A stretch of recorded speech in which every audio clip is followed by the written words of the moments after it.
Immigration Department tried to protect us from them, denying them visas for a few days late in December. But now they're here and they're loosed upon the land. They're the Sex Pistols, the British punk rock group that began their first American concert tour last night in Atlanta. And Jack Perkins was there. The publicity that preceded the Sex Pistols to America said they spat on audiences, vomited on stage, sang of anarchy. Those were the things that had made them famous. And here they are, at least two of them in a hotel room in Atlanta, waiting for the other two to do a promised interview. But they're in a strange mood, flaky, demanding they be paid $10 before they'll do any bleep-bleep interview. Denied that, they stomp off. Bleep, they say. Whether naturally or calculatedly so, the four young men are outrageous. They are also vile and profane. This is a hotel room they used here in Atlanta. A hotel employee who left after being insulted muttered, "Who would pay to see them?" When the four young men left, their spit was on the carpet, their butts on the floor, the dregs of an afternoon's beer and booze, and a couple of emptied boxes of Clearasil. They left the hotel to go to a sex devices store and then to their first concert in America. First, let it be reported the concert was a sellout. Second, notice that the concert hall only holds 500. Have your ticket out, A please. Neff Funicello singing a medley from Beach Blanket movies could fill that hall. The kinds of people the Sex Pistols attracted? All kinds. All kinds. Some aficionados of the raucous rebellion that is called punk rock. Punk began in Britain. This, the first big British punk band to come to America to see if it can happen here. Well, this is it.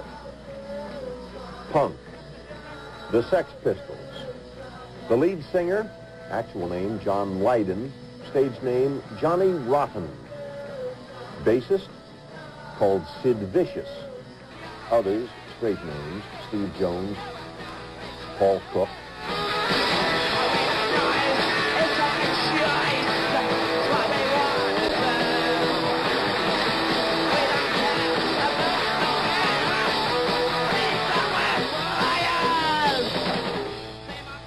Lyrics that may cry of anarchy, but as here rendered, screech, who could tell?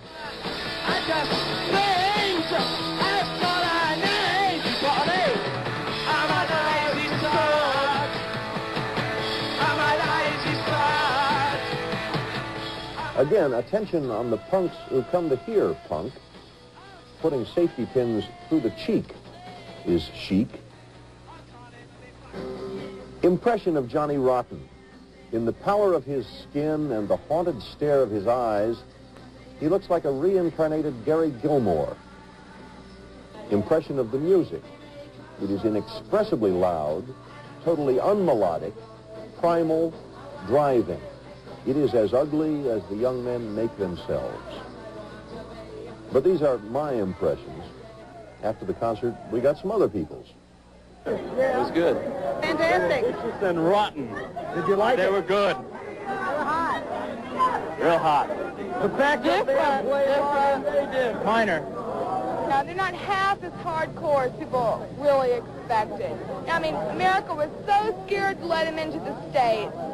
There's nothing to be scared about. I mean, Johnny Rotten, you know, it's just another band.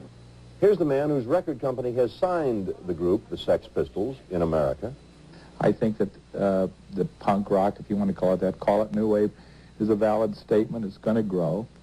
Here's a man from another record company. There's a case of an act and management and intelligence behind an act brilliantly utilizing the media, cashing in, if not creating, a whole hype for itself. And I use the word hype in the best sense of the word. An identification, a personality, a stance, whether it's sincere or theatrical, I couldn't say. They've done it brilliantly. I think they're going to succeed very, very well. Whether that changes everything, because ultimately what people are saying, will this be the same kind of big change in music, fashion, the arts, ideology, the way people live their lives, as were caused by the Beatles and the Stones and the acts that happened in the late 60s? I don't think so. I think that change has already taken place. Well, what more can be said? In the past, there have been groups who were shocking and outrageous enough to get attention. Elvis Presley, the Beatles themselves. And they lasted because they had the musical worth to last. Well, Johnny Rotten and the Sex Pistols are outrageous enough to get attention, and that's about all that's been proved so far. Jack Perkins, NBC News, Atlanta, Georgia. As I understand it, however, the fellows were surprisingly tame in performance, where they performed for 45 minutes. About the most disgusting thing they did. Johnny Rotten, like, blew his nose on stage a lot, and people in the audience paid $3.50 for the privilege of seeing it.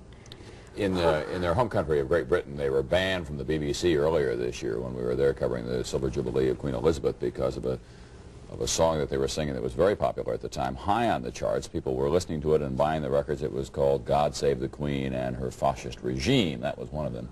I know a man who owns a rock... Right, doo-dah, doo-dah. I know a man who owns a rock club in London, and he says it is a real dilemma for him because punk rock has become popular among his clientele of young people, and yet when they book a punk rock group of one kind or another, they can count on sheer mayhem. And so what he did was just throw them out of the club when they began to make outrageous demands and bust up the furniture and pour beer on the customers and so on. I think this very group, in fact. You may wonder why we, if they are so disgusting, as Jane so aptly put it, why we put them on the air. Well, it is one of those phenomena that come along from time to time, and whether we paid any attention to them or not, they would probably get an audience as they did last night, and attention as they have for almost a year now in their own country. And it did become embroiled in United States Immigration Services because they were denied a visa originally about whether or not they could come here and perform. You got to figure we might have saved somebody in our viewing audience $3.50. At least now.